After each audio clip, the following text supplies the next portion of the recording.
মানবিক করিডোরের নামে দেশকে আবার কোন ফাঁদে ফেলা হচ্ছে এটি নিয়ে আমরা শঙ্কিত। কারণ আপনারা জানেন যে তাদের যাত্রাটা খুব বেশি সুখকর ছিল না।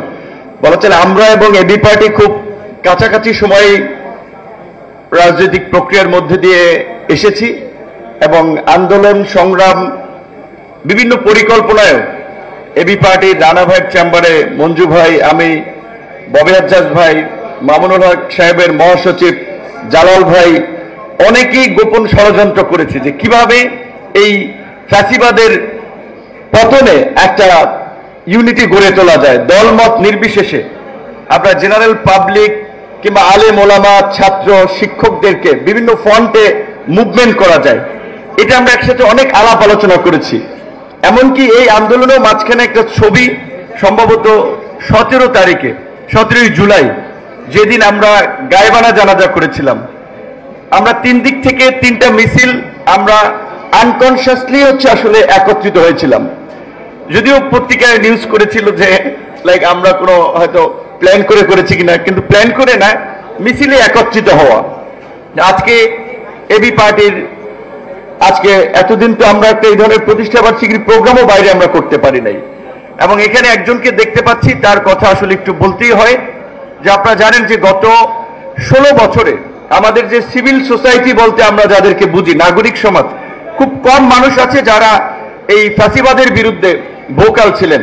দিলারা চৌধুরী তাদের মধ্যে একজন, এবং সে আমাদেরকে এবি পার্টিকে প্রত্যেক প্রোগ্রামেই অনুপ্রাণিত করেছেন। আমার একটা আফসোস, আমি অনেকে পার্সোনালি বলেছিলাম, দিলারা চৌধুরীর অ্যাডভাইজার হওয়ার কথা ছিল। আসিফ নজরুল এবং দিলারা চৌধুরী তাদের মতো হাতে গোনা 4 থেকে 5 জন ব্যক্তি যারা সাহস নিয়ে আপোষহীনভাবে ধারাবাহিকভাবে শেখ হাসিনার ফ্যাসিবাদকে চ্যালেঞ্জ করেছেন। কিন্তু আজকে আমরা জানি না কোথা থেকে কি উপদেষ্টা পরিষদ হয়েছে, এই সমস্ত মানুষদের জায়গা হয় নাই।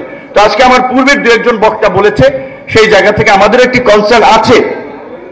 একটা মানবিক আশ্রয় দিয়ে আমরা যে বিপদে পড়েছি, আবার আরেকটা মানবিক করিডোরের নামে দেশকে আবার কোন ফাঁদে ফেলা হচ্ছে এটি নিয়ে আমরা শঙ্কিত, এটি নিয়ে আমরা উদ্বিগ্ন। আমরা যেটা মনে করি যে এই সরকার আমাদের সমর্থিত সরকার, আস্তাদ কায়েমের সাথে একমত যে বাংলাদেশের এরকম প্রেক্ষাপট তৈরি হয় নাই যে সবাই সরকারকে সমর্থন করছে, কিন্তু আমরা একটা লিমিটেড সময়, একটা নির্দিষ্ট সময়ের জন্য সরকারকে সংস্কার এবং একটা অবাধ, সুষ্ঠু, নিরপেক্ষ নির্বাচনের আয়োজনের জন্য দায়িত্ব দিয়ে সমর্থন করেছি। সেই বিষয়ে রাজনৈতিক দলগুলো সুস্পষ্ট রোডম্যাপ জানতে চাচ্ছে, সেইখানে কিন্তু তাদের কাছ থেকে কোনো আমরা রোডম্যাপ পাচ্ছি না। কাজে আমরা বলতে চাই, আমরা সংস্কার চাই, আমরা গণহত্যার বিচার চাই, বিচারের অগ্রগতি দেখতে চাই।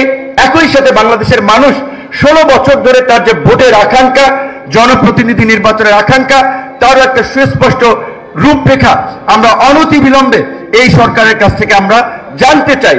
সংস্কার এবং নির্বাচনকে মুখোমুখি করে যেটা বলেছে রাজনৈতিক বিভাজন আমরা কেউ কেউ করার চেষ্টা করছি, এটি আমাদের দিক থেকে করা ঠিক হবে না। আমরা সবাই সংস্কার চাই। নির্বাচিত সরকারের বিকল্প নাই। নির্বাচিত সরকার না হলে অনির্বাচিত কিংবা এই ধরনের ইন্টারিম গভর্নমেন্ট যতই ভালো হোক, সেটা দেশের জন্য আরো নানান সংকট তৈরি করবে। তাই আমি রাজনৈতিক নেতৃবৃন্দকেও বলবো, সংস্কার বাস্তবায়নের উপরে জোর দিন, যেটা ইতিমধ্যেই সবাই বলেছে।